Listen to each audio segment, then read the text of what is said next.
বিসমিল্লাহির রহমানির রহিম। আজকে হচ্ছে 5 জুলাই 2025। আমাদের বার কাউন্সিল প্রিলিমিনারি ব্যাচ 2026-এর 26তম ক্লাস এবং ফৌজদারি কার্যবিধির 26তম ক্লাস। আজকে আমরা আলোচনা করব মৃত্যুদণ্ড অনুমোদন, কনফার্মেশন অফ ডেথ সেন্টেন্স। দেখেন, এবং এই যে কনফার্মেশন অফ ডেথ সেন্টেন্স, এই সম্পর্কে আলোচনা করতে গোল্ডেন ডান সাইডে আসে 374 থেকে 379। পাইছেন? 374 থেকে 379। আমরা আপনারা একেবারে প্রথম দিকে পড়েছিলাম, হয়তোবা আপনাদের মনে থাকার কথা, যে 31 ধারায় বলা হয়েছিল যে দায়রা আদালত এবং হাইকোর্ট বিভাগ কি শাস্তি প্রদান করতে পারে। তো 31-এর উপধারায় একে বলা হয়েছিল যা হাইকোর্ট বিভাগ আইন অনুমোদিত যে কোনো সাজাই দিতে পারে। এটা ছিল 31-এর 1।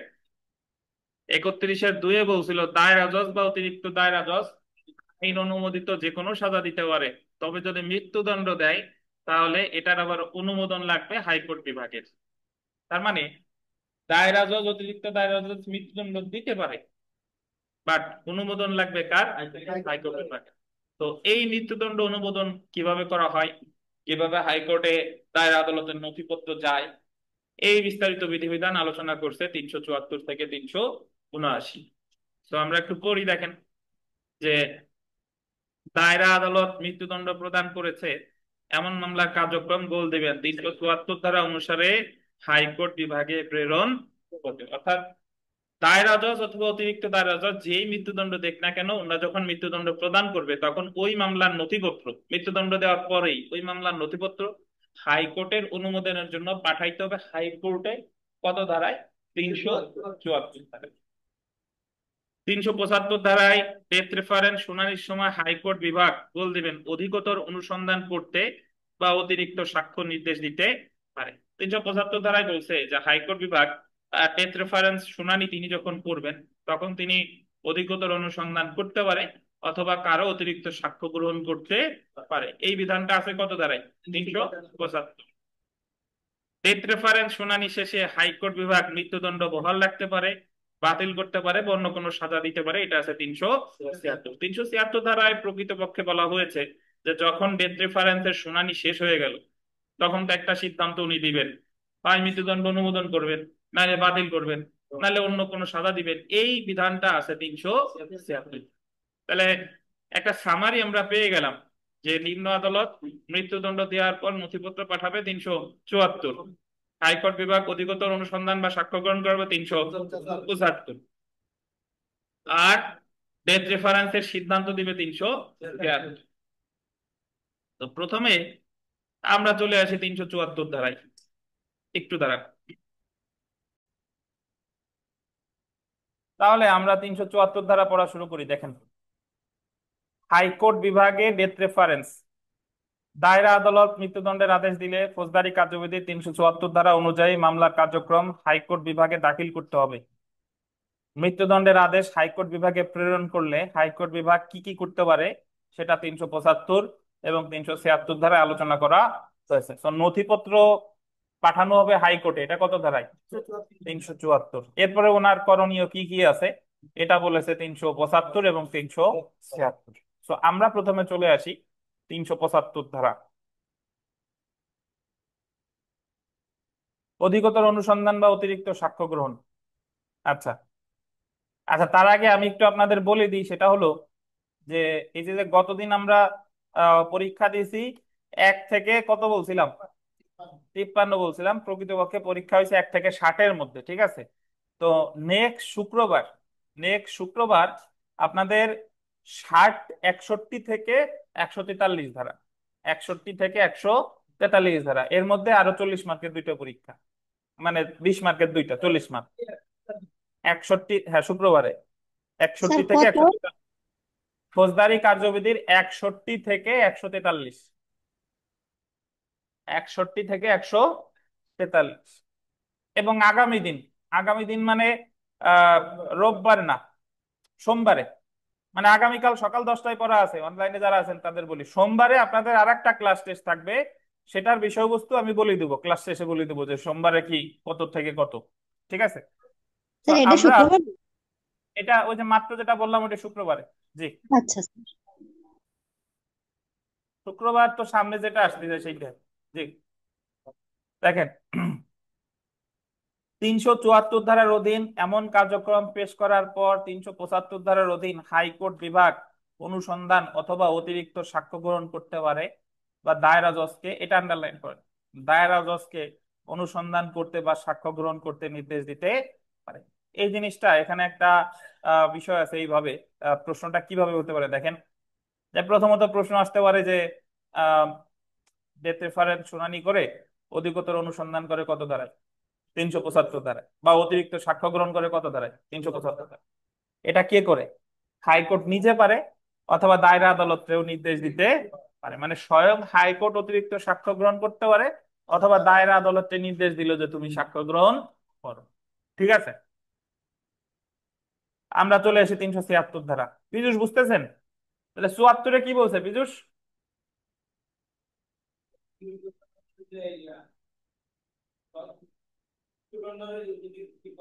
নিম্ন আদালতে যে গোপালগঞ্জের জেলা জজ যদি কারো মৃত্যুদণ্ড দেয়, দেওয়ার পর নথিপত্র হাইকোর্টে পাঠাবে 374। আর হাইকোর্ট ডিভিশন যদি মনে করে এই বিষয়ে আরো সাক্ষ্য গ্রহণ করা দরকার, অনুসন্ধান করা দরকার, সেটা করবে 375। ঠিক আছে? যে কোনো জিনিস ইজিলি বুঝবেন, মুখস্থ না। আপনি এটা অনুধাবন করেন, বোঝেন। মুখস্থ করলে মনে থাকবে না। আপনি প্র্যাকটিক্যালি বোঝেন যে মৃত্যুদণ্ড দিল, নথিপত্র হাইকোর্টে পাঠাই দিল 374। হাইকোর্ট বিভাগ যদি সাক্ষ্য টাক্ষ্য গ্রহণ টহন করে, এটা 375। এখন উনি তো সাক্ষ্য টাক্ষ্য গ্রহণ করার পর একটা সিদ্ধান্ত তো দিবে। এই সিদ্ধান্তটা দিবে 376 ধারায়। 376 ধারার সার কথা হলো যে তিনি যা খুশি তাই করতে পারে। উনি মৃত্যুদণ্ড বহাল রাখতে পারে, বাতিল রাখতে পারে, অন্য কোনো সাজা দিতে পারে, যা খুশি তাই করতে পারে। এই যে দেখেন, 376 ধারা, ডেথ রেফারেন্স শুনানি শেষে হাইকোর্ট বিভাগ যে সিদ্ধান্ত দিতে পারে। 374 ধারা অনুযায়ী হাইকোর্ট বিভাগে মামলার কার্যক্রমটি দাখিল করা হলে 376 ধারা অনুযায়ী হাইকোর্ট বিভাগ উক্ত মৃত্যুদণ্ডের আদেশ অনুমোদন করতে পারে। অনুমোদন মানে বলে দিল হ্যাঁ তুমি মৃত্যুদণ্ড দাও। আইনে অনুমোদিত অন্য কোনো শাস্তি দিতে পারে, বা মৃত্যুদণ্ড না দিয়ে অন্য কোনো সাজাও দিতে পারে। মৃত্যুদণ্ডের আদেশ বাতিল করতে পারে। কি পারে বলেন? বাতিল করতে পারে। বা দায়রা আদালত যে দণ্ডে আসামিকে দণ্ডিত করতে পারতো সেই দণ্ড দিতে পারে, উনি বাতিলও করতে পারে। বা দায়রা আদালত যদি অন্য কোনো সাজা দিতে পারে সেই সাজাও দিতে পারে। একই অভিযোগে বা সংশোধিত অভিযোগে আন্ডারলাইন করে নতুন বিচারের নির্দেশ দিতে পারে। নতুন বিচার বললো যে আবার তোমার বিচার হবে, আসামিকে খালাস দিতে পারে। তার মানে আমরা এটা বলতে পারি যে উনি যা খুশি তাই পারে। মানে উনি খালাস দিতে পারে, বাতিল করতে পারে, নতুন বিচার নির্দেশ দিতে পারে, অনুমোদন করতে পারে, যদি অন্য নতুন কিছু থাকে তাও করতে পারে। তবে উক্ত দণ্ডাদেশের বিরুদ্ধে আন্ডারলাইন করবেন আপিলের মেয়াদ শেষ না হলে বা আপিল নিষ্পত্তি না হওয়া পর্যন্ত এমন আদেশ দিবে না। তিনটে স্টার দেন। তবে যতক্ষণ পর্যন্ত আপিলের মেয়াদ শেষ না হয়েছে বা যতক্ষণ পর্যন্ত আপিল নিষ্পত্তি না হয়েছে ততক্ষণ পর্যন্ত উনি এমন কোনো আদেশ দিবে না। সাধারণত যে কাজটা হয়ে থাকে, যে ধরেন গোপালগঞ্জে একজন আসামিদের মৃত্যুদণ্ড দেশ দিল। এখন দেওয়ার পরে আহ আদালত তো আপিল করবে না না করবে সেটা আসামির ব্যাপার। বাট আদালত তো মৃত্যুদণ্ডের এই ডেথ রেফারেন্স পাঠাই দিবে হাইকোর্টে। কত ধারায়? 374 ধারায়। তো পরবর্তীতে অবশ্যই মৃত্যুদণ্ডের বিরুদ্ধে আসামিরা আপিল করে, না করে কেউ থাকে না। তো আপিল যদি কেউ করে, তাহলে ওই ডেথ রেফারেন্সের শুনানি আর আপিল শুনানি দুইটা একই সাথে করে, নাহলে তো আদালতের সময়ের অপচয়। আপিলের জন্য এক সময় লাগলো, আবার ডেথ রেফারেন্সের জন্য আরো লাগলো। বুঝতে পারছেন? এই কারণে সাধারণত এই দুইটা জিনিসের শুনানি একসাথে করেই একবারে সিদ্ধান্ত দিয়ে দেয়। আচ্ছা, আমরা জেনে রাখা ভালোতে চলে আসি। দেখেন যে 376 ধারায় হাইকোর্ট বিভাগ মৃত্যুদণ্ড বহালের আদেশ দিলে বা অন্য কোনো আদেশ দিলে কোনো প্রকার বিলম্ব ছাড়া, এটা আন্ডারলাইন করেন, কোনো প্রকার বিলম্ব ছাড়া উক্ত আদেশের কপি দায়রা জজের নিকট প্রেরণ করতে হবে, ধারা 379। মানে আপনি হাইকোর্টে পাঠালেন 374, আর হাইকোর্ট আবার এটা আপনার কাছে ফেরত পাঠালো 379। বুঝছেন? হাইকোর্টে পাঠাইলো দায়রা আদালত কত? 74। আর হাইকোর্ট আবার এটা ফেরত পাঠালো দায়রা জজের কাছে 300। মানে ডেথ রেফারেন্স শুনানি শেষে যাই দেখ না কেন, সেটা দায়রা জজরে পাঠাইলো 379। দায়রা জজ ওয়ারেন্ট ইস্যু করে, আন্ডারলাইন করুন, ওয়ারেন্ট ইস্যু করে বা প্রয়োজনীয় ব্যবস্থা গ্রহণ করে 381 ধারায় উক্ত আদেশ কার্যকর করবে। তিনি আবার এটা কার্যকর করবে কত ধারায়? 381। মানে ওই যে, ও, উনি তো একটা কিছু তো দিছে, হয় অন্য কোনো কারাদণ্ড দিছে, নাহলে মৃত্যুদণ্ড দিছে, যা দেওয়ার তো দিছে। তো উনি আবার এটা কার্যকর করবে কত ধারায়? 381।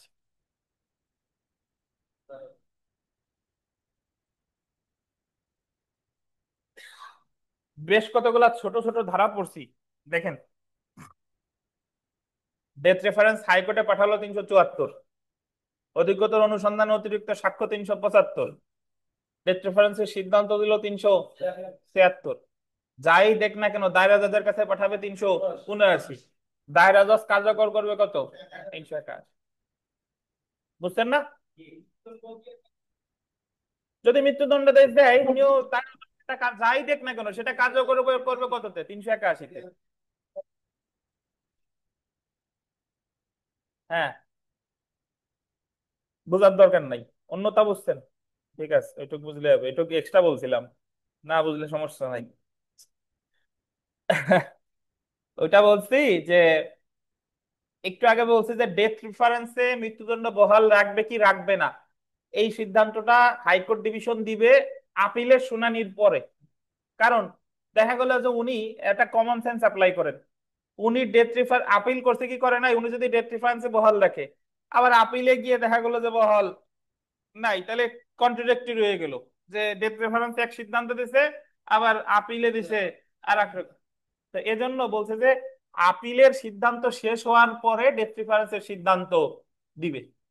তো আমি যে কথা বললাম যে এটার ভাষ্য অনুযায়ী তাহলে আগে হয়ে হলো আপিল শুনানি, পরে হয়ে হলো ডেথ রেফারেন্স শুনানি, বাট বাস্তবে দুইটা একসাথে হয়, যাতে একসাথে সিদ্ধান্ত দেওয়া যায়, এই হলো কথা।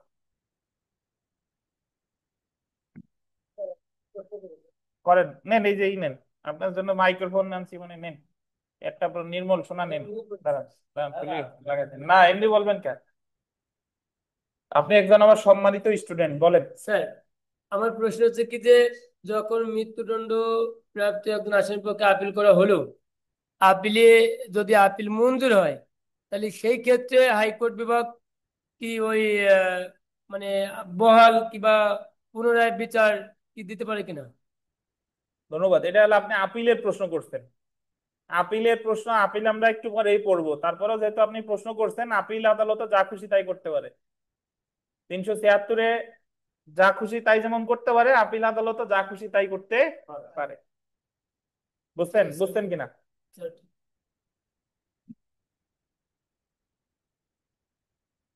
আচ্ছা, মৃত্যু, এটা পরের পয়েন্টটা গুরুত্বপূর্ণ, দেখেন আরো বেশ গুরুত্বপূর্ণ। সেটা হলো যে মৃত্যুদণ্ডে দণ্ডিত কোনো মহিলা গর্ভবতী হলে হাইকোর্ট বিভাগ 382 ধারায় তার মৃত্যুদণ্ড স্থগিত করতে পারে, এবং যাবজ্জীবন কারাবাস কমাতে পারে। করতে পারে, কেটে লেখেন করবে। 382 ধারায় মৃত্যুদণ্ড স্থগিত করবে, করবে, করতে পারে না, করবে, লিখছেন? এবং যাবজ্জীবন কারাবাস কমাতে পারে, এটা ঠিক আছে। এই কথাটার অর্থ কি? হ্যাঁ, যদি কোনো মহিলা গর্ভবতী থাকে, তাহলে হাইকোর্ট বিভাগ ওই মহিলার মৃত্যুদণ্ড স্থগিত করবে, এটাই ওনার জন্য বাধ্যতামূলক। বুঝছেন? এখন করার পরে আদালত তার মৃত্যুদণ্ড বহাল রাখবে না কি রাখবে সেটা আদালতের ব্যাপার। তবে ইচ্ছা করলে এই সাজাটারে কিসে নামাই আনতে পারে? যাবজ্জীবন কারাবাসে নামাই আনতে পারে। এই যাবজ্জীবন কারাবাসে নামাই আনবে, এটা বিবেচনামূলক, কিন্তু স্থগিত করবে হাইকোর্ট, এটা কি?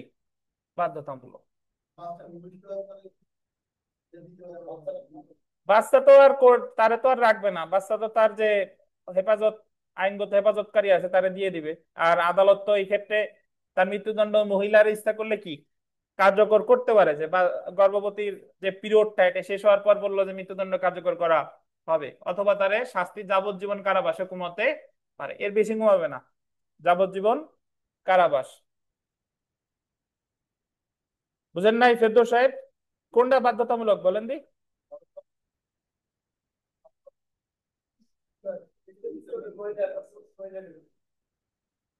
কি 360 ডিগ্রি উল্টাই ফেললেন। মৃত্যুদণ্ড স্থগিত করবে যদি ওই মহিলা গর্ভবতী হয়, এটাই বাধ্যতামূলক। আর যাবজ্জীবন কারাবাসে কমাইতে পারে, এটা হলো বিবেচনা। ঠিক আছে। তো এটা কত ধরে আছে পীযুষ সাহেব? 382। শনিবার কি হইছে? বেনজিরের শনিবার কি হইছে তাই বলতেছি। দেখেন, তো আমরা বিগত বছরের প্রশ্নে আসি। হাইকোর্ট মৃত্যুদণ্ডাদেশ বহাল রাখে কত দাঁড়ায়? বহাল রাখে কিন্তু 76-এ। আর বহাল মানে ডেথ রেফারেন্স পাঠায় 374, আর বহাল রাখছে 376।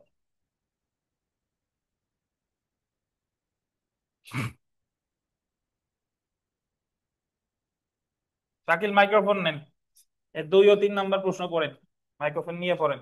কোড অফ ক্রিমিনাল প্রসিডিওর 1898 অনুযায়ী মৃত্যুদণ্ডাদেশ বহাল করেন হাইকোর্ট বিভাগ, দায়রা জজ, অতিরিক্ত দায়রা জজ আদালত, আপিল বিভাগ। কে বহাল করে? হাইকোর্ট বিভাগ। কত ধারায় করে? এটা হচ্ছে 376 ধারা। 376 ধারায়। ধন্যবাদ। পরেরটা পড়েন। ফৌজদারি কার্যবিধির কোন ধারায় গর্ভবতী নারী স্ত্রী লোকের মৃত্যুদণ্ড স্থগিতকরণের বিধান রয়েছে? কোন ধারায়? 382। এটা কি বাধ্যতামূলক?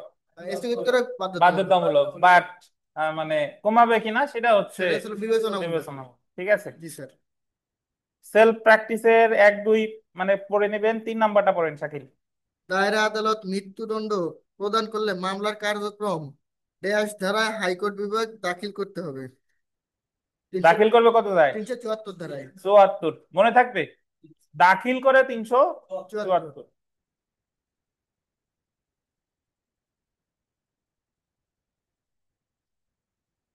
7 নম্বর পয়েন্ট শাকিল। হাইকোর্ট বিভাগে ডেথ রেফারেন্স সম্পর্কিত বিধান আলোচনা করা হয়েছে ফৌজদারি কার্যবিধির 374 ধারায়। 374 ধারায়। 374 74 ধারায়। ধারায়। ধন্যবাদ।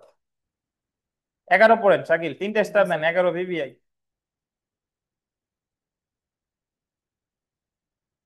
হাইকোর্ট বিভাগ মৃত্যুদণ্ডাদেশ অনুমোদন করবে না যতক্ষণ না পর্যন্ত আপিলের মেয়াদ শেষ না হয়। যদি আপিল দায়ের করা হয় তাহলে আপিল নিষ্পত্তি না হওয়া পর্যন্ত। তো মনে থাকবে ইনশাল্লাহ যে ইনশাল্লাহ। আপনার এই যে ডেথ প্রেফারেন্সের যে সিদ্ধান্ত, এটা কিন্তু সাথে সাথে দিবে না। না, এটা দিবে কখন? এটা আপিলের মেয়াদ শেষ হলে এবং আপিল যদি করে তাহলে আপিলের নিষ্পত্তি মেয়াদ। না হওয়া পর্যন্ত। জি ধন্যবাদ। 12 নম্বরটাও ভিভিআই। 12 নম্বরটা দেখেন, এটা 377 ধারার প্রশ্ন, আমরা পড়ি না, এটা পড়েন। হাইকোর্ট বিভাগ 376 ধারায় যে দণ্ডাদেশ বহাল রেখে বা নতুন যে শাস্তি বা অন্য যে আদেশ দিবে তা স্বাক্ষর করবে সর্বনিম্ন কতজন বিচারক? সর্বনিম্ন 2 জন। 2 দেখেন, জন বিচারক। আর ডান সাইডে দেখেন, এটা হলো 377 ধারার প্রশ্ন। জি স্যার। এটা আমরা 377 ধারা ভিতরে পড়ি নাই। তো এটাও ভিভিআই আসতে পারে যে কয়জন বিচারক স্বাক্ষর করবে, সর্বনিম্ন কয়জন? 2 জন। 2 জন। 13 নম্বর পড়েন, 13 নম্বরও ভিভিআই। হাইকোর্ট বিভাগ কোনো মৃত্যুদণ্ডের আদেশ বহাল করে কোনো আদেশ দিলে বা অন্য কোনো আদেশ দিলে উক্ত আদেশের কপি পাঠাতে হবে কার কাছে? দায়রা জজের কাছে। ওই যে 379। 379 অনুযায়ী। দায়রা জজের কাছে পাঠাবে 379। দায়রা জজ আবার সেটা কার্যকর করবে কত? 381 ধারায়। 381। ঠিক আছে। জি। কি নির্মল নাই? 14 পড়েন। আশা কি? ফৌজদারি কার্যবিধির ড্যাশ ধারায় দায়রা জজ মৃত্যুদণ্ড কার্যকর করতে ওয়ারেন্ট ইস্যু করবে? ওই যে দেখছেন কত দাঁড়ায়? 381 ধারায়। 381। তাহলে এটাও গুরুত্বপূর্ণ। 16 পড়েন শাকিল, 16। হাইকোর্ট বিভাগ নিম্নলিখিত কোন ব্যক্তির মৃত্যুদণ্ড স্থগিতকরণের আদেশ দিতে পারে? কোন ব্যক্তির? গর্ভবতী স্ত্রী লোকের। শুধু স্ত্রীলোক হলে হবে না কিন্তু, গর্ভবতী হতে হবে। গর্ভবতী হতে হবে। 382। গর্ভবতী স্ত্রীলোকের। কি সঞ্চিতা আছে নাকি নাই? আছে। সঞ্চিতা ভালো আছেন? হ্যাঁ, জি। 19 পড়েন, 19। ফৌজদারি কার্যবিধির 382 ধারায় হাইকোর্ট বিভাগ গর্ভবতী স্ত্রী লোকের মৃত্যুদণ্ড স্থগিত করবে। করতে পারে কেটে লেহেন করবে। করবে। আর মৃত্যু- খ ঠিক আছে, জি, মৃত্যুদণ্ড যাবজ্জীবন যাবজ্জীবন কারাদণ্ড হ্রাস কারাদণ্ডে করতে হ্রাস পারে। করতে পারে। ক এবং খ। লিখছেন?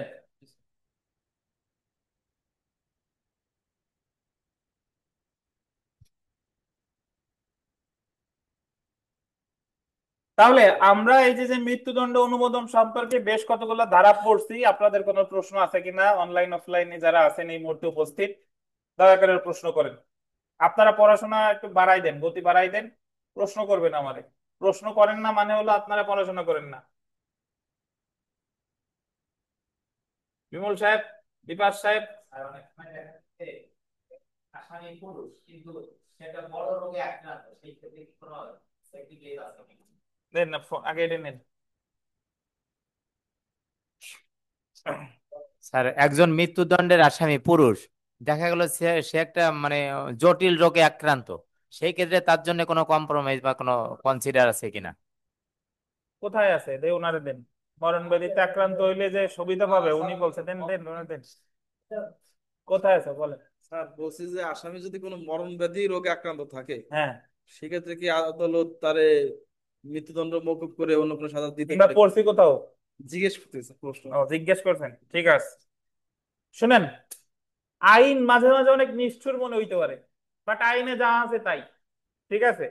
তো আপনি মরণ ব্যাধি হোক আর জীবন ব্যাধি হোক, ওই গর্ভবতী মহিলা হইতে হবে আপনার, তাইলে 382 সুবিধা আপনি পাবেন, নাইলে পাবেন না, ঠিক আছে।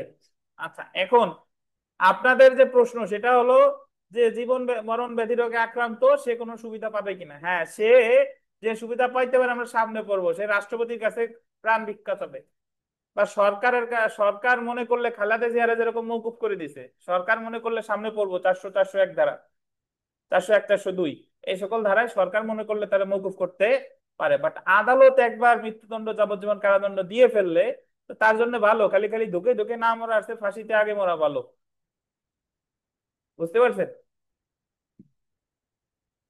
আর আমাদের মতো দেশে এখানে অপরাধীর সংখ্যা বেশি। অন্যান্য কিছু কিছু দেশ আছে, ওই সকল দেশে আপনার ওই যে জেলখানা, আমাদের যে ধনী লোক যেভাবে জীবনযাপন করে ওদের জেলখানার অবস্থা ওরকম। তো যাই হোক, সেটা অন্য আলোচনা। এই এই টপিক নিয়ে কোনো প্রশ্ন আছে কিনা? তাই আপনারা এই বাসায় গিয়ে এমন যে লাইন বাই লাইন পড়তে হবে এমন না, মানে আপনি যে মুখস্থ করতে হবে সেটা বলি নাই, স্যার জাস্ট। আমার একটা প্রশ্ন ছিল। হ্যাঁ, আপনার প্রশ্ন নিচ্ছি, জাস্ট রিডিং পড়ে ফেলবেন এবং মনে মনে ভাববেন যে আমি কি পড়লাম। যে মৃত্যুদণ্ড দিল, হাইকোর্টে পাঠালো এত ধারায়, হাইকোর্ট অধিকতর সাক্ষ্য নিল এত ধারায়, আর তারপরে সেই সিদ্ধান্ত দিল 76 ধারায়, আর তারপরে ওইটা আবার পাঠাইলো 379-তে দায়রা জজের কাছে, দায়রা জজ কার্যকর করলো 381, আর দুইজন বিচারক স্বাক্ষর করবে 377, আর গর্ভবতী স্ত্রীলোকের মৃত্যুদণ্ড স্থগিত করবে 382, এবং যাবজ্জীবন কারাবাসে হ্রাস করতে পারে। আচ্ছা, ইসমাইল বলেন। ইসমাইল সাহেব বলেন। হ্যালো। প্রশ্ন হচ্ছে, স্যার, যদি যাবজ্জীবন কারাদণ্ড দেয় বা এর থেকে এর নিচে কোনো যে কোনো মেয়াদে কারাদণ্ড দেয়, সেই ক্ষেত্রে কি রাষ্ট্রপতির কাছে ক্ষমা চাওয়া যাবে কিনা? যাবে, যাবে। দেখেন,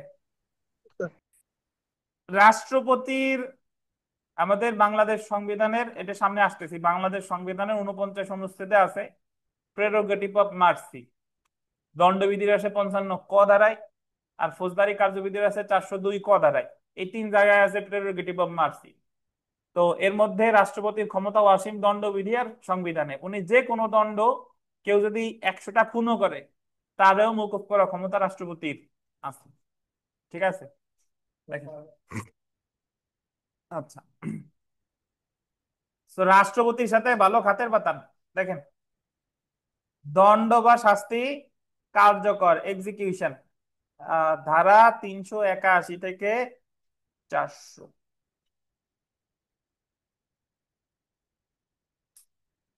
বাংলাদেশের প্রেক্ষাপটে সবচেয়ে বর্তমানে ঝুঁকিপূর্ণ পেশা হলো রাজনীতি করা। আপনি আজকে সুবিধা অবস্থানে আছেন, সরকার পতন হইলে কালকে আবার আপনার দেশ ছেড়ে পলানো লাগবে, নাহলে মিথ্যা কেসে যাওয়া লাগবে। তাতে আপনি যত স্বচ্ছ রাজনীতি করেন না কেন। দেখেন, তো যেরকম আরাম আছে বেরামও আছে। দেখেন, 376 ধারার আদেশ কার্যকর করা, ধারা 381। দেখেন, 376 ধারায় প্রদত্ত আদেশ কার্যকর করার পদ্ধতি সম্পর্কে 381 ধারায় বলা হয়েছে। 376 ধারায় হাইকোর্ট বিভাগ মৃত্যুদণ্ড অনুমোদন করতে পারে, এটা তো আমরা জানি নাকি, বা অন্য কোনো আদেশ দিতে পারে, যেমন যাবজ্জীবন কারাবাস দিলে বা মৃত্যুদণ্ড বাতিল করলে বা আসামিকে খালাস দিলে হাইকোর্ট বিভাগের এমন আদেশ দায়ের আদালত ওয়ারেন্ট ইস্যু করে কার্যকর করবে 381। এটা আমরা জানি না? জানি। পরেরটাও জানি, দেখেন, গর্ভবতী স্ত্রীলোকের মৃত্যুদণ্ড স্থগিতকরণ 382। 382 ধারা অনুযায়ী হাইকোর্ট বিভাগ গর্ভবতী স্ত্রীলোকের মৃত্যুদণ্ড স্থগিতকরণের আদেশ দিতে পারে, কেটে লেখেন দিবে। কি বলেন? দিবে। এবং এবং বা কেটে লেখেন, বা কেটে এবং লেখেন এবং দিছেন। লাল কলম আছে আপনার? লাল কলম আনতে হবে। ওটা সে লাল কলমের বৈজ্ঞানিক ভিত্তি যদি বলি, তরঙ্গ দৈর্ঘ্য বেশি। এই যে যে দাগা দাগি করে স্টার দেই, এর উপকারিতা পাবেন পরীক্ষার 2-3 দিন আগে। ঠিক আছে? এই পরীক্ষার 2-3 দিন আগে লাইন বাই লাইন পড়ার সুযোগ আপনার হবে না। তো তখন এই যে কোন জায়গায় গোল দিয়ে আছি, কোন জায়গায় স্টার দিয়ে আছি, খালি এইটুক দেখতে হবে। দেখেন, উপযুক্ত মনে করলে শাস্তি কমিয়ে যাবজ্জীবন কারাদণ্ড দিতে পারে। এই যাবজ্জীবন কারাদণ্ড দিতে পারে আন্ডারলাইন করে 3টে স্টার দেন। এই পর্যন্ত আমরা এর আগেই পড়ছি। সো আমরা নতুন কিছুতে আসি। দেখেন, দণ্ড কার্যকর করার জন্য পরোয়ানা জারি, ধারা 383 থেকে 385।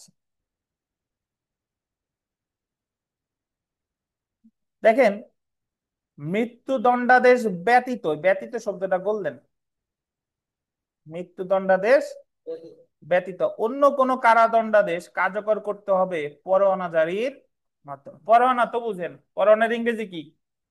ওয়ারেন্ট। যে কারাদণ্ড দেন বা যাই দেখ না কেন, এই রায় যখন দিয়ে দিল, তাহলে এটা এটা কার্যকর করতে হবে ওয়ারেন্ট জারির মাধ্যমে। আন্ডারলাইন করবেন, দণ্ডদানকারী আদালত এমন পরোয়ানা জারি করবে। যে আদালত দণ্ড দিছে সে আদালত ওয়ারেন্ট জারি করবে। বুঝছেন? কত ধারা? 383। কারাবাসের শাস্তি কার্যকর করার প্রত্যেকটি ওয়ারেন্ট বা পরোয়ানা, আন্ডারলাইন করবেন, কয়েদি বা প্রিজনার যে জেলে আটক আছে বা আটক থাকবে সেই জেলের দায়িত্বপ্রাপ্ত অফিসারের নিকট নির্দেশিত হইতে হবে। দায়িত্বপ্রাপ্ত অফিসার বলতেন,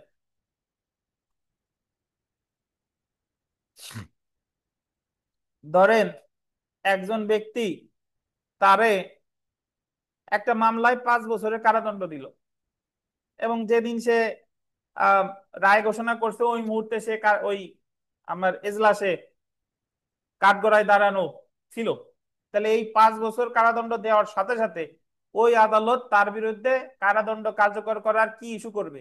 ওয়ারেন্ট ইস্যু করবে। এবং এই ওয়ারেন্টটা, তারে তো গ্রেফতার করলো, এই ওয়ারেন্টটা পাঠাবে কার কাছে?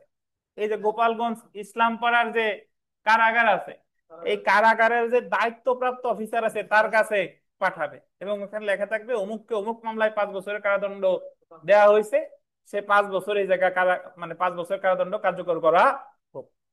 বুঝছেন? তাহলে এই যে যে দণ্ড কার্যকর করার যে ওয়ারেন্টটা, এটা কার, যে জেলে আটক আছে অথবা আটক থাকবে, কার কাছে পাঠাইতে হবে?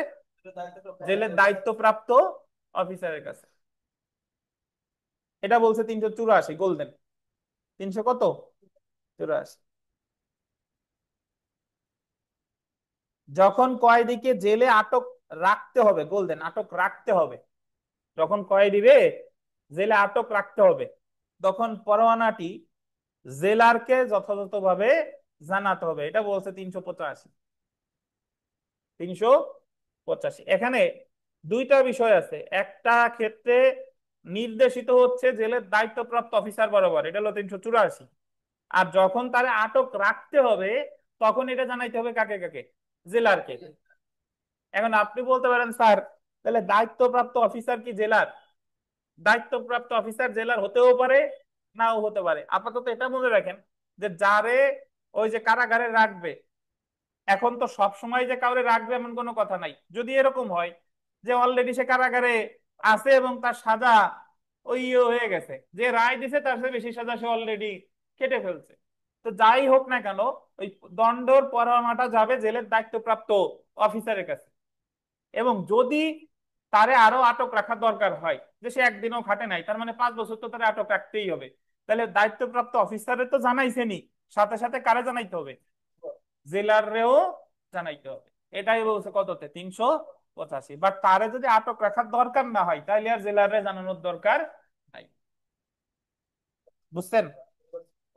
তাহলে জেলারে জানাইতে হবে কততে, 385। আর দায়িত্বপ্রাপ্ত যে অফিসার বরাবর গেছে কত, 384।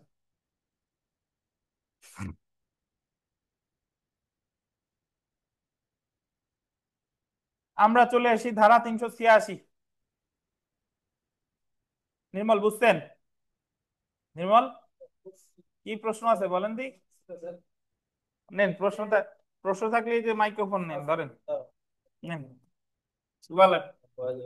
স্যার এই যে একটু আগে যে পড়লাম যে ওয়ারেন্টের মাধ্যমে শাস্তি কার্যকর করতে হবে, এখন ধরেন রায় দিল, রায়ের সময় আসামি উপস্থিত আদালতে, এখন এই যে ওয়ারেন্ট মূলে যে আসামি গ্রেপ্তার করে নিয়ে এসে এমনি ভাবে, এখন ওই আসামি যখন রায়ের সময় উপস্থিত পরেও কি ওরকম ওয়ারেন্ট কি ওই জেল কারাগারে পাঠাবে? জি তখন কি একটা ওয়ারেন্ট থাকবে ওরকম? জি জি জি।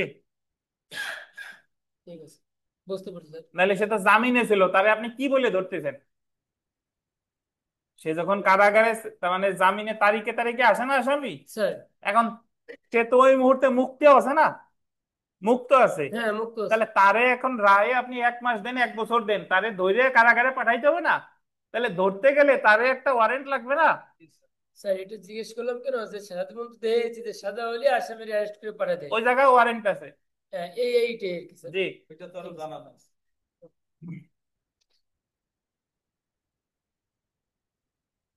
তাহলে আমরা এখন 386-তে চলে আসি, দেখেন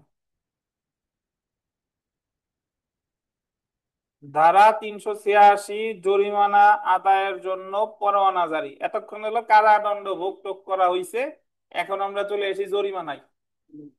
তো তার আগে দেখি আমাদের বিপাশ বাইন বলেন তো, দেন তো ভাই ওনারে, বিপাশ বাইন বলেন যে জরিমানা আর ক্ষতিপূরণ কি এক জিনিস কিনা? স্যার না, এক জিনিস না বলেন কি পার্থক্য? স্যার। পার্থক্য আছে জরিমানাটা, জরিমানাটা স্যার ইসের যে কোনো অঙ্কের হইতে পারে, আর ক্ষতিপূরণটা আছে স্যার ক্ষতিপূরণটা যে কোনো মূল্যের হইতে পারে, আর জরিমানাটা, জরিমানাটা হচ্ছে স্যার একটা নির্দিষ্ট আর কোনো আকারে। পার্থক্য আছে? চুপ করেন, যারা জিজ্ঞাসা করবো সে বলবে। স্যার আরো পার্থক্য আছে যে জরিমানার সাথে ক্ষতিপূরণ হইতে পারে, শুধু জরিমানা হইতে পারে, দণ্ড। বিমল সাহেব দেন, বিমল সাহেব কিছু বলেন। স্যার পার্থক্য আছে, একটা জরিমানা পায় স্যার সরকার, আর হ্যাঁ, ক্ষতিপূরণ পায় দুই পক্ষের, যে কোনো দুই পক্ষই পেতে পারে। এটাই জানতে চাচ্ছিলাম। জরিমানা পায় রাষ্ট্র, আর জরিমানার ইংরেজি ফাইন, জরিমানা অর্থদণ্ড একই, ঠিক আছে। আর কম্পেনসেশন পায় হলো, ক্ষতিপূরণ পায় হলো কে? যদি আসামি দেয় তাহলে পাবে বাদী, যদি বাদী দেয় পাবে কে? আসামি। দেখি বলেন তো, এই বলেন পীযূষ সাহেব, দেখি আপনার একটা কঠিন প্রশ্ন করি।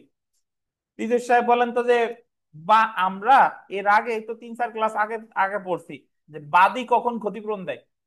মামলা যদি মিথ্যা তুচ্ছ এরকম কিছু হ্যাঁ, থাকে তাই। কত কত ধারায় বলতে পারবেন?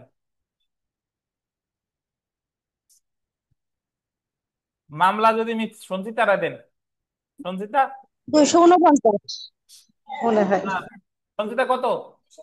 250, 250, 249 না লুপসানা, 250, 250। ধন্যবাদ। 250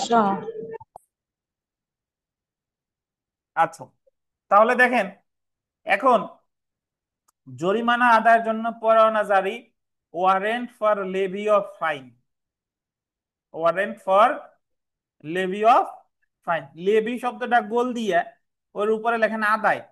লেভি শব্দের অর্থ হলো কি? আদায়।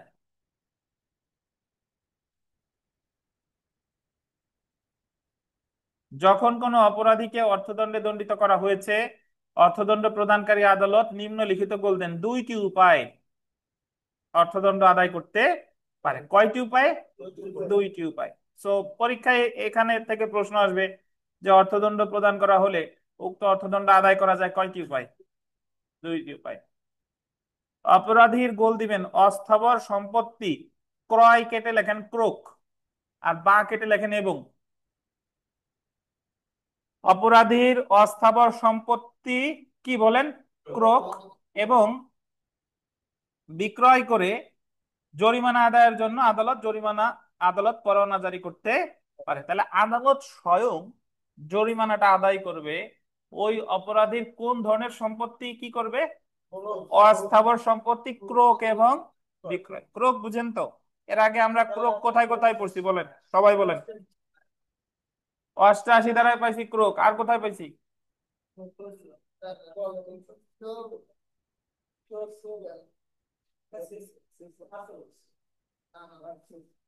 মনে নাই কারো?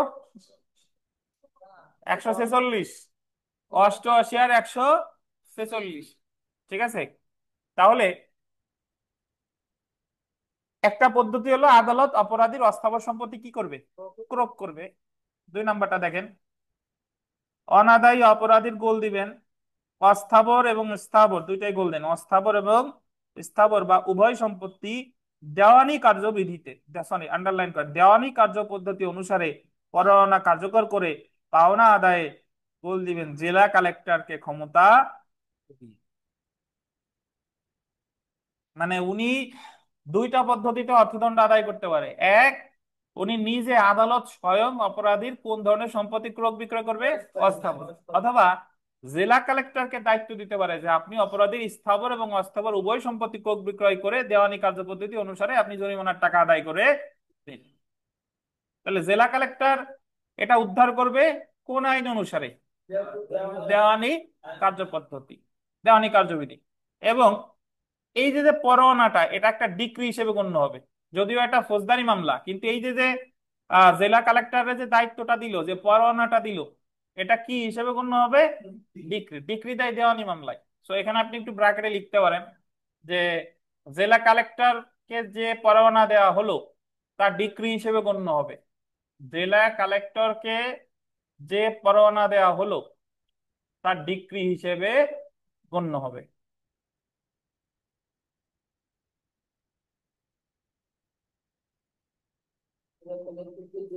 পরোয়ানা দেওয়া হলো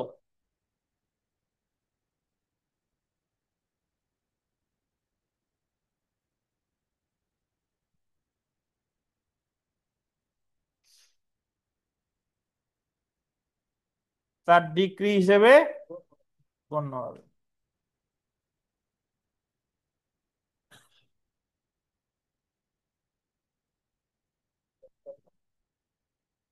এখন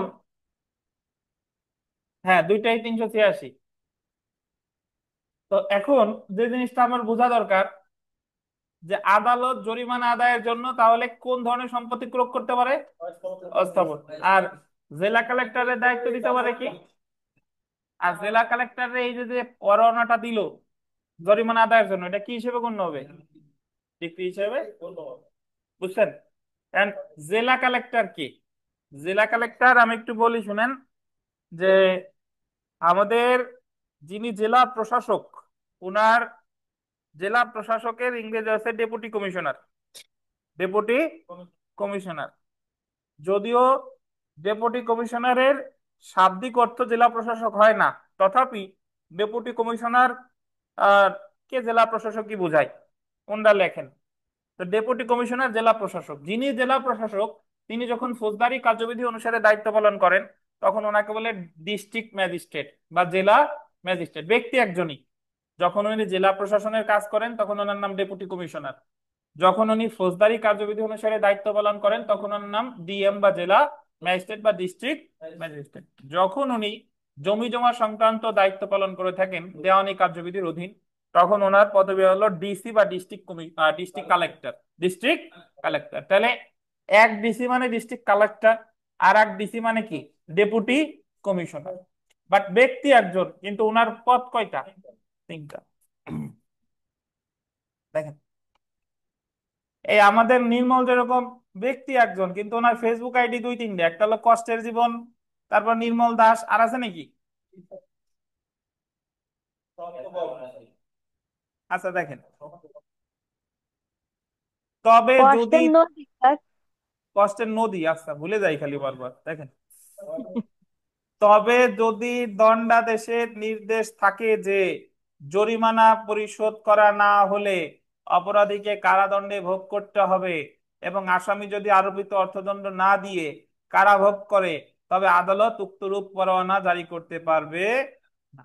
কথাটা হলো যে রায়ে যদি বলা থাকে যে অর্থদণ্ড যদি দেয়, যদি না দেয় তাহলে সে 5 মাস কারাদণ্ড ভোগ করবে, তাহলে এবং সে যদি কারাদণ্ডই ভোগ করে, তাহলে তো আর তার সয় সম্পত্তি ক্রোক করা যাবে না।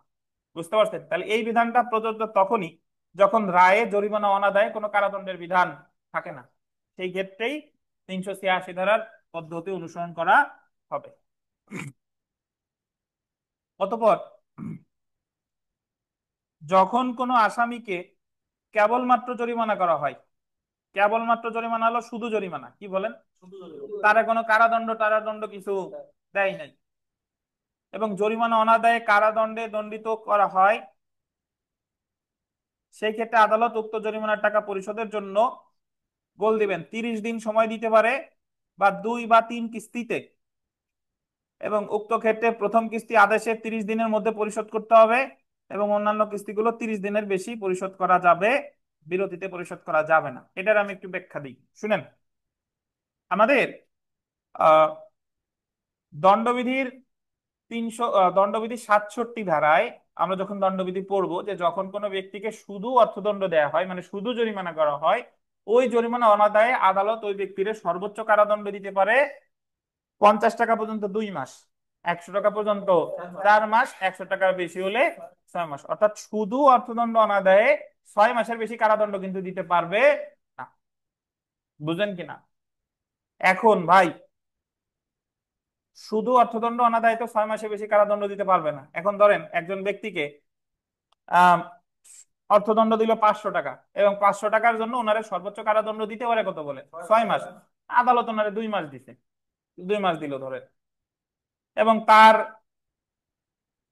টাকা ওই মুহূর্তে নাইও। যদি টাকা না থাকে তাহলে সে কোথায় চলে যাবে বলেন?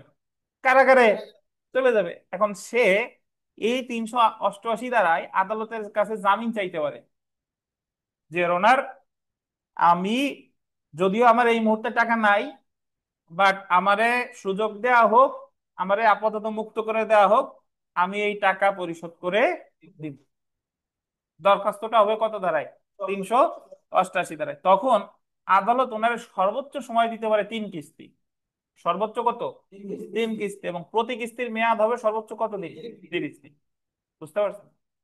এটা প্রযোজ্য শুধুমাত্র কোন ক্ষেত্রে? শুধুমাত্র যখন কাউকে অর্থদণ্ড প্রদান করা হয় এবং অর্থদণ্ড অনাদায়ে সে কারাগারে চলে যায়, তখন সে ইচ্ছা করলে 388 ধারা অনুসারে আদালতের কাছ থেকে মুক্তি পেতে পারে যে আমি এই টাকা পয়সা দিয়ে দিব, বাট আমার সময় দেওয়া হোক। সেই ক্ষেত্রে আদালত তার সর্বোচ্চ সময় দিবে কয় কিস্তি?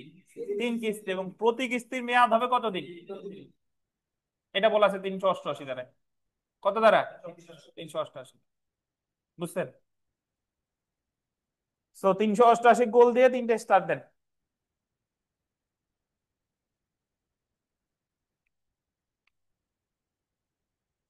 বুঝেন? পড়া বুঝেন? তাহলে 386 ধারাটা দিয়ে তীর চিহ্ন দিয়ে লেখেন জরিমানা, সরি 386 লিখে ধারা 386 লিখে একটা তীর চিহ্ন দেন, দিয়ে লেখেন কারাদণ্ড প্লাস জরিমানা। 386 লিখে একটা তীর চিহ্ন দিয়ে লেখেন কারাদণ্ড প্লাস জরিমানা। আর 388 দিয়ে তীর চিহ্ন দিয়ে লেখেন শুধুমাত্র জরিমানা। ধারা 388 দিয়ে তীর চিহ্ন দিয়ে লেখেন শুধুমাত্র জরিমানা?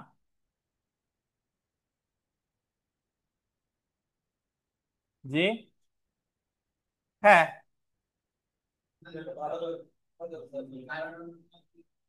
386 কারাদণ্ড প্লাস জরিমানা উভয় ক্ষেত্রে প্রযোজ্য 386, আর শুধু জরিমানা 388।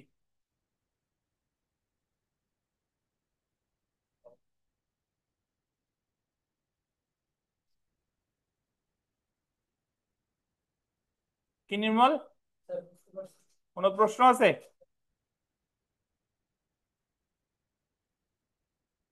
সো আমরা জেনে রাখা ভালো, হতে চলে আসি। অর্থদণ্ড আদায়ের পরোয়ানা কার্যকর করতে অপরাধীকে গ্রেফতার বা আটক করা যাবে না। দেখেন, যে ক্ষেত্রে শুধু অর্থদণ্ড দিছে আদালত এবং অর্থদণ্ড অনাদায়ে কোনো কারাদণ্ডের বিধান রাখে নাই, শুধু অর্থদণ্ড দিছে। ধরেন একজনকে 200 টাকা জরিমানা করছে এবং রায়ে ওই 200 টাকা অনাদায়ে কোনো কারাদণ্ডের কথা বলে নাই, তাহলে ওই 200 টাকা ওনার কাছ থেকে আদায় করা হবে, কিন্তু এই ক্ষেত্রে তারে আর গ্রেফতার করা যাবে না। তার যে সয় সম্পত্তি আছে প্রয়োগ করবা যা করবা করে আদায় করো, কিন্তু এই ক্ষেত্রে তারা গ্রেফতার করা যাবে না। গ্রেফতার তখনই করা যাবে যখন অর্থদণ্ড অনাদায়ে কারাদণ্ডের বিধান আছে। তো আমরা বিগত বছরের প্রশ্ন আসি। শাকিল এটা পড়েন, বিগত বছর প্রশ্ন পড়েন 1 নাম্বার। আদালত আসামিকে জরিমানা দণ্ডে দণ্ডিত করলে তা আদায়ের কর্তৃত্ব দিয়ে পরোয়ানা দেওয়া যায় কাকে? কাকে দেওয়া যায় বলেন? জেলা কালেক্টরকে। পরোয়ানা দেওয়া যায় জেলা কালেক্টরে। আর আদালত স্বয়ং আদায় করতে পারে কোন ধরনের সম্পত্তি প্রয়োগ করে? অস্থাবর সম্পত্তি। 2 নম্বর পয়েন্ট শাকিল। আসামি যদি আরোপিত অর্থ না দিয়ে কারাভোগ করে তবে নিম্নের কিরূপ আদেশ দেওয়া যাবে? আদালতের উপর যে এই কোনো ক্ষেত্রে আদেশ দিতে পারে না। বুঝছেন এটা? মানে উনি যদি কারাদণ্ড না দিয়ে মানে কারাদণ্ড অনাদায়ে অর্থদণ্ড অনাদায়ে কারাদণ্ড দিছে এবং সে যদি কারাদণ্ডটা ভোগ করে, তাহলে কি আর তার কাছ থেকে পুনরায় অর্থ কারাদণ্ড আদায় দিতে করা যাবে? না। যাবে না। আচ্ছা, ধন্যবাদ। আমরা 389 ধারায় চলে আসি। দেখেন, সেকশন 389, কে পরোয়ানা ইস্যু করতে পারে? যে জজ বা ম্যাজিস্ট্রেট দণ্ড দিয়েছে তিনি বা তার স্থলাভিষিক্ত জজ বা ম্যাজিস্ট্রেট উক্ত দণ্ড কার্যকর করার জন্য পরোয়ানা জারি করতে পারে। মানে যে জজ বা ম্যাজিস্ট্রেট দণ্ড দিছে সেই জজ বা ম্যাজিস্ট্রেটই পরোয়ানা জারি করবে। এই কথাটাই বলছে কত ধারায়? 389। 389 স্থলাভিষিক্ত মানে হলো, ধরেন গোপালগঞ্জের যিনি চিফ জুডিশিয়াল ম্যাজিস্ট্রেট এই মুহূর্তে তিনি নাই, তাহলে এই ক্ষেত্রে পরোয়ানা ইস্যু করবে উনার পরে যে দায়িত্ব হিসেবে যে নিছে সে। বুঝেন নাই বোধহয়? উদাহরণস্বরূপ আমি এইভাবে একটা উদাহরণ দিই, শুনেন। ধরেন চিফ জুডিশিয়াল ম্যাজিস্ট্রেট একটা মামলায় একজন আসামিকে খালাস দিছে, তাহলে খালাসের বিরুদ্ধে আপিল করবে রাষ্ট্রপক্ষ আপিল আদালতে। তো আপিলে তার আবার দণ্ড বহাল লাগছে, আপিলে তার 1 বছরের কারাদণ্ড দিছে। তাহলে এই 1 বছরের কারাদণ্ড যদি দিছে, এই আপিল আদালত এইটা পাঠাই দিবে ওই যে চিফ স্যার বিচার করছিল তার কাছে। এখন যে ওই চিফ স্যারই ওই দণ্ড কার্যকর করার জন্য কি জারি করবে? পরোয়ানা জারি করবে। বুঝতে পারছেন? এখন দেখা গেল যে যে চিফ স্যার আগে ছিল সে আর এখন নাই, তার তো থাকার দরকার নাই, সে আর থাকলে হইলো, ওই ব্যক্তির থাকার দরকার নাই। বুঝছেন? তাহলে সহজ কথা, যে আদালত কারাদণ্ড মানে যে আদালত দণ্ড দিয়েছে তিনি পরোয়ানা জারি করবে। এটা অনেকটা আমরা যখন ওই এটা হলো এক উদাহরণ দিলাম, আর একটা উদাহরণ তো স্বয়ং চিফ স্যারই তো সাথে সাথে দণ্ড দিতে পারে, তাহলে উনি পরোয়ানা জারি করবে। এটা হলো অনেকটা আমাদের ডিক্রিজারি মামলার মতো, দেওয়ানি মামলায় ডিক্রিজারি সামনে পড়বো। যাই হোক, আমরা 399-তে চলে আসি। দেখেন 399, নাবালক অপরাধীকে সংশোধনাগারে আটক। ফৌজদারি কার্যবিধি 399 ধারার অধীন যখন কোনো ব্যক্তি যার বয়স গোল্ডেন 15 বছরের কম, বয়স কত? 15 বছরের কম, তাকে কোনো ফৌজদারি আদালত কোনো অপরাধের জন্য কারাদণ্ড প্রদান করে, মানে এমন একজন ব্যক্তির কারাদণ্ড প্রদান করছে যার বয়স 15 বছরের কম, সেই আদালত উক্ত ব্যক্তিকে ফৌজদারি জেলে আটক রাখার পরিবর্তে বল দেবেন সরকার কর্তৃক প্রতিষ্ঠিত কোন সংশোধনাগারে আটক রাখার আদেশ দিতে পারে। মানে যারে কারাদণ্ড দিছে তার বয়স 15 বছরের কম। এখন সে তো যদি ওই কারাগারে পাঠায় তাহলে তো ওই ডিপ জল মিশা সওদাগর ওদের সাথে দেখা হবে, ওরা ওরে আরো বিপদে নিয়ে যাবে। ঠিক আছে, তো এই ক্ষেত্রে ওই সরকার কর্তৃক প্রতিষ্ঠিত কোনো সংশোধনাগারে তারে নিয়ে যাওয়ার জন্য আদেশ দিতে পারে। তো এটা আছে কত ধারায়? 399। তাহলে 399 ধারায় নাবালক বলতে কাকে বোঝানো হয়েছে? যার বয়স 15 বছরের কম। আপনারা বলতে পারেন jurisdiction in the case of juvenile, এটা কোথায় পড়ছিলাম? কতটা পড়ছিলাম? 29 বি, 29-এ বি। ওই জায়গাও কত বছরের কম? 15 বছরের কম। সে যদি মৃত্যুদণ্ড বা যাবজ্জীবন কারাদণ্ড ব্যতীত অন্য কোনো অপরাধ করে তাহলে তার বিচার করতে পারে chief judicial magistrate, chief metropolitan magistrate বা সরকার কর্তৃক বিশেষ ক্ষমতাপ্রাপ্ত অন্য কোনো। মনে আছে? এবং এক্ষেত্রে অপরাধের দিন নির্ধারণ করা হবে যেদিন সে মানে তার আদালতে হাজির করা হয়েছে বা হয়েছে সেই দিন। মনে আছে? যেদিন তাকে আদালতে হাজির করা হয়েছে বা হয়েছে। তো আমরা বিগত বছরের প্রশ্নে চলে আসি। দেখেন যে নাবালক অপরাধীদের সংশোধনাগারে রাখার বিধান ফৌজদারি কার্যবিধির কত ধারায় দেওয়া হয়েছে? কত ধারা? 399।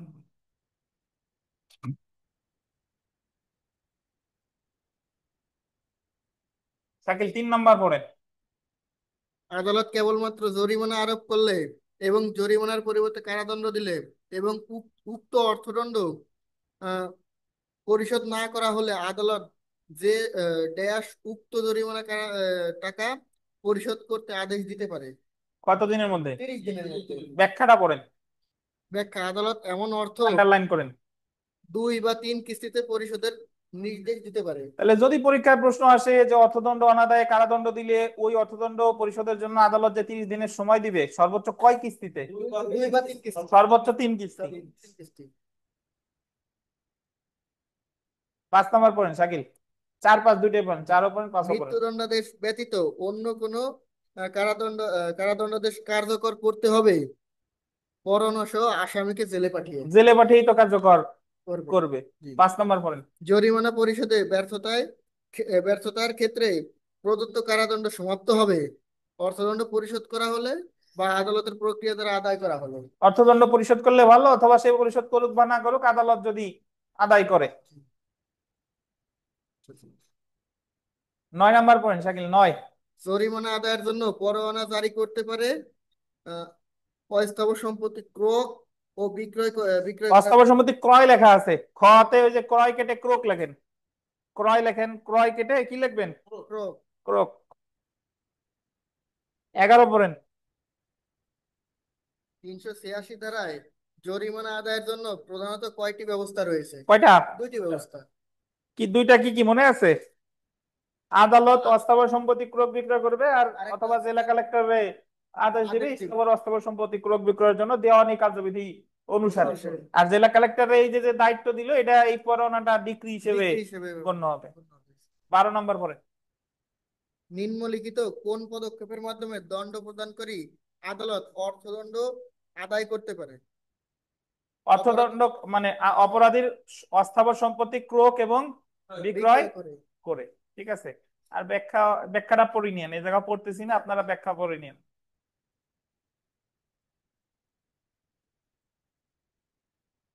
13 পড়েন। 13। অর্থদণ্ড আদায়ের warrant warrant for levy of fine তামিল করা যাবে না। 13 উপরেরটা। যখন কোনো আসামিকে জরিমানা দণ্ডে দণ্ডিত করা হয় তখন উক্ত জরিমানা আদায় পরোয়ানা বা ওয়ারেন্ট কার্যকর করা যাবে না অপরাধীর গ্রেপ্তারের ক্ষেত্রে এবং দেওয়ানি আদালতের আটক করার জন্য। মানে যার জরিমানা আদায়ের জন্য যদি পরোয়ানা দেয় তাহলে তারা কিন্তু গ্রেফতার করা যাবে না। 15 পড়েন। কোনো শাস্তি কার্যকর করার জন্য প্রত্যেকটি পরোয়ানা জারি করতে পারে শাস্তি প্রদানকারী জজ বা ম্যাজিস্ট্রেট বা তাদের স্থলাভিষিক্ত জজ বা ম্যাজিস্ট্রেট।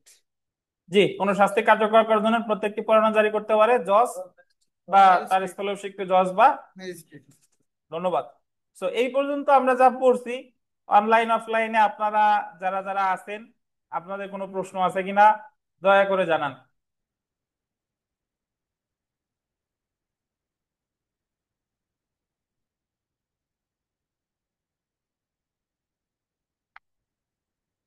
বিপাশ বাইন সাহেব, প্রশ্ন আছে?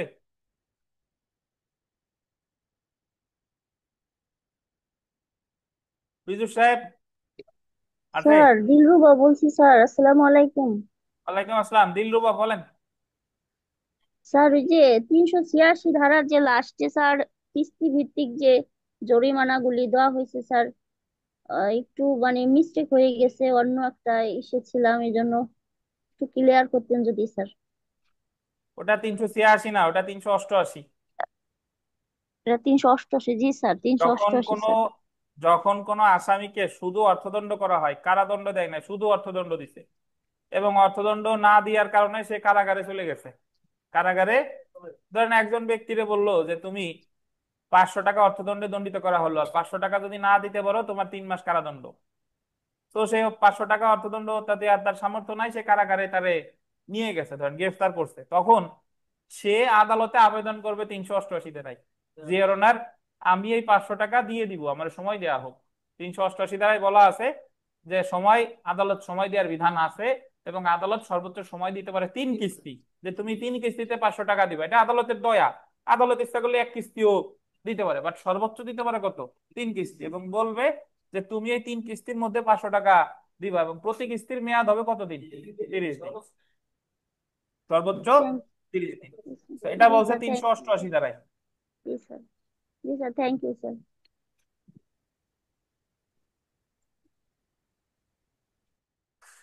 আর কোনো প্রশ্ন স্যার আছে আপনাদের? বলেন। স্যার হ্যালো, অস্থাবর সম্পত্তি, জি স্যার শোনা যায়। বলেন। স্যার অস্থাবর সম্পত্তি বলতে কি এখন আমরা যে ব্যক্তিগত কোনো গাড়ি বা মানে কোন ধরনের সম্পত্তি? অস্থাবর সম্পত্তি তো টাকা পয়সা এগুলো বোঝায়। সব কিছু বোঝায়, সব। অস্থাবর বলতে যা যা আছে সব। স্যার যদি টাকা, তার বাড়ি থাকে, জমি পয়সা। থাকে। জি। বাড়ি জমি তো স্থাবর সম্পত্তি। জমি ছাড়া, স্থাবর ছাড়া আর যা আছে সবই অস্থাবর। যেগুলো স্থানান্তর করা যায় সেগুলাই অস্থাবর। টাকা পয়সা, গাড়ি, মোটর সাইকেল, হাঁস মুরগি, ছাগল, কবুতর, যা আছে সব। জি স্যার। স্বামী স্ত্রীও অস্থাবর সম্পত্তি নিয়ে যাবে, দেখা হলো। লক্ষ্য করে দেখেন।